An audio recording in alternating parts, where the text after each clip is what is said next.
unavyoona, kwa mfano mimi nikuulize swali mwalimu. Wewe ungepewa mtihani ungepata ngapi?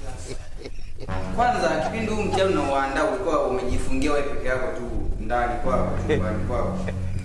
Sasa mwalimu, mimi hapa nimepata li8 na nikigeuza hivi inakuwa 80 ni 8. Tena hii nzuri tu. Kwa mwalimu, mimi nimefeli wapi sasa? Jamani wanafunzi, mnamsikia mnasema jinsi hivi ya mtongozo? Mwalimu. Huyo anatakiwa adhabu. Hamna mwalimu, usahishaji mbaya mwalimu. Ndio, na usahishaji hapa hivi mwalimu. Maana tunaona sisi hapa hivi. Kwa mfano hii fasihi simulizi ni nini? Sisi tumeipata lakini umetuwekea kosa. Kwa hiyo kumbe leo naungana na wewe. Unamsupport. Ndio, namuungana. Yaani unastahili adhabu. Mwalimu, naomba umteme mwalimu. Jamani na mimi mwalimu nimeenda.